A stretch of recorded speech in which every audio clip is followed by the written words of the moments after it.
Hello दोस्तों, राधे राधे। कैसे हो आप सभी? आशा करती हूँ आप सब ठीक होंगे। और आज मैं आपको सुना रही हूँ गणेश जी की खीर वाली कहानी, क्योंकि यह एक गणेश जी की कथा है जो बहुत प्रचलित है। हमेशा से व्रत उपवास के समय कहीं सुनी जाती है। विनायक कथा के रूप में इसे ज्यादा जाना जाता है। एक बार गणेश जी ने पृथ्वी के मनुष्यों की परीक्षा लेने का विचार किया।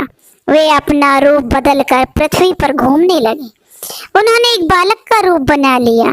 एक हाथ में चम्मच और उसमें दूध ले लिया और दूसरे हाथ में एक चुटकी चावल ले लिए। गली गली घूमने लगे, साथ ही साथ आवाज लगाते चल रहे थे, कोई मेरे लिए खीर बना दे, कोई मेरे लिए खीर बना दे। लेकिन लोग उन पर हंस रहे थे, कोई भी उन पर ध्यान नहीं दे रहा था।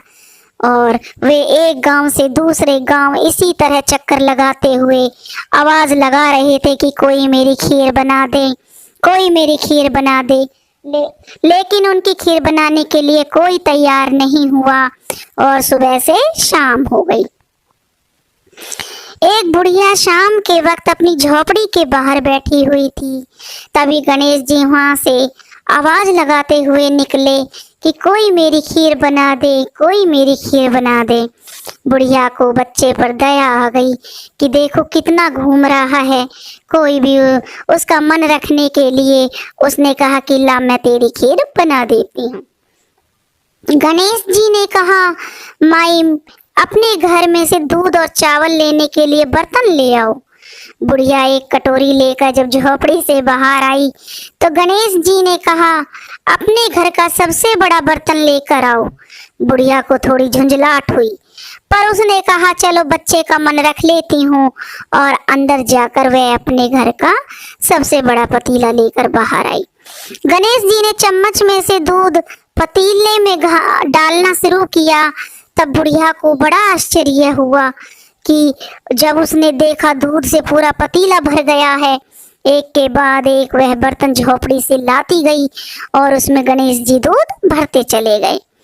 इस तरह से घर के सारे बर्तन दूध से लबालब भर गए।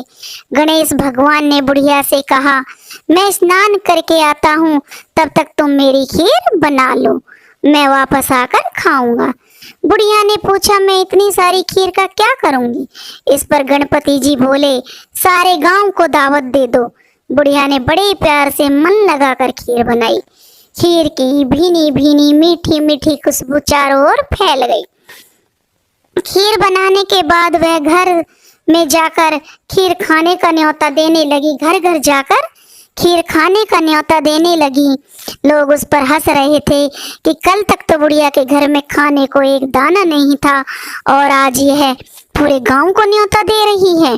लेकिन बुढ़िया के घर में लोग इकट्ठा होने लगे कि चलो जब न्योता दे रही है तो क्यों ना हम चलें।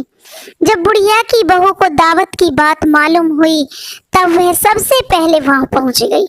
उसने खीर से भरे पतीलों को जब देखा तो उसके मुंह में पानी आ गया।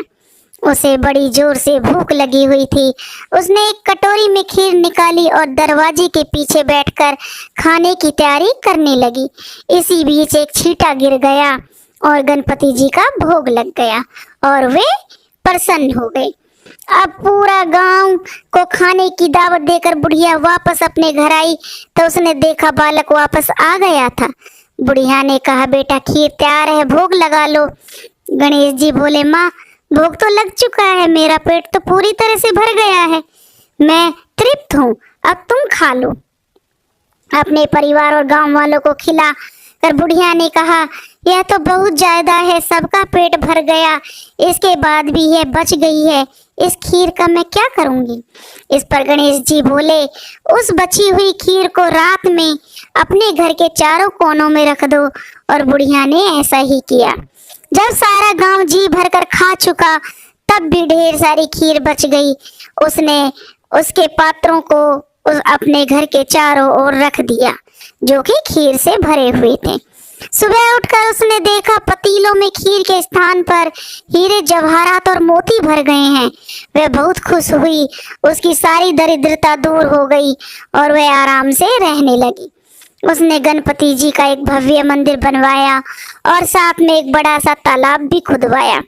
इस तरह उसका नाम दूर दूर तक प्रसिद्ध हो गया। उस जगह वार्षिक मेले लगने लगे। लोग गणेश जी की कृपा प्राप्त करने के लिए उस स्थान पर पूजा करने लगे और मान्यताएं मांगने लगे, मन्नतें मांगने लगे। गणेश जी सबकी मनोकामनाएं पूरी करने लगे। जैसे गणेश जी ने बुढ़िया की मनोकामना पूरी की, उसकी दरिद्रता दूर करी, ऐसे ही गणपति जी महाराज सबकी दरिद्रता दूर करना, सबकी मन्नतें पूरी करना, कहते सुनते हुंकारा भरते की बोलो गणपति जी महाराज की जय। अगर आपको मेरी कहानी पसंद आई हो तो प्लीज मेरे चैनल अपनी संस्कृति को लाइक करें और सब्सक्राइब करें।